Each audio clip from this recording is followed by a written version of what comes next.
ब्रह्मा जी ने सृष्टि को निर्माण किया, उस समय उन्होंने एक शब्द को सुना था। भारत की संस्कृति का सबसे मूल शब्द है तप तप इति। हमारे पूज्य गुरुदेव के गुरुदेव परम गुरु कहा करते थे, कांची के परमाचार्य जी महाराज, तपश्चर। मैं जब भी उनसे मिलता था वे कहते थे तपश्चर।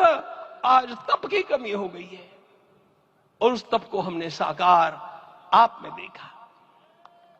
मुझे इस परंपरा को देखते हुए केवल एक राजा याद आता है जिसमें यह सब कुछ था, और उस राजा का नाम छत्रपति शिवाजी महाराज। छत्रपति शिवाजी महाराज। मित्रों, लोगों को पता नहीं है शायद, वे स्वयं जब मल्लिकार्जुन के दर्शन के लिए श्री शैलम के ऊपर गए, 3 दिन का उपवास किया, 3 दिन शिव मंदिर में रहे, और महाराज ने कहा कि मुझे राज्य नहीं करना है, मुझे संन्यास लेना है, मैं शिव जी की आराधना के लिए जन्मा हूं, मुझे संन्यास लेना है, मुझे वापस मत ले जाइए। इतिहास का वो बड़ा विलक्षण प्रसंग है।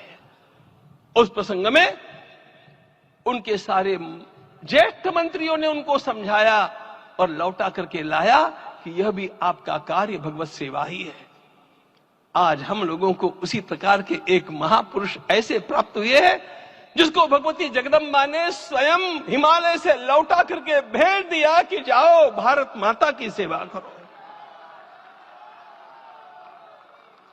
तुम्हें भारत माता की सेवा करनी है। मैं अपने को कभी श्रद्धा रखने के बारे में भावुक नहीं पाता हूं, लेकिन कुछ स्थान ऐसे होते हैं जहां पर आदर के साथ अपना मस्तक अपने आप झुक जाता है।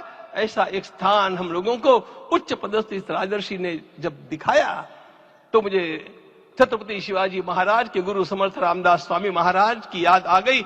उन्होंने शिवाजी का वर्णन किया, निश्चयाचा महामेरु, निश्चयाचा महामेरु, बहुत जनासी आधारू, अखंड स्थितिता निर्धारू, श्रीमंत योगी, श्रीमंत योगी, श्रीमंत योगी। हम लोगों को आज एक श्रीमंत योगी प्राप्त हुआ। आज मैं यहां पर केवल इसलिए खड़ा हूं कि इतने तपस्या के पश्चात इन सारे महात्माओं की अनुमति लेकर के और उनके आशीर्वाद लेकर के उनका यह तप पूर्ण करने के लिए, उसकी सांगता के लिए उनको चरणामृत दिया जा रहा है।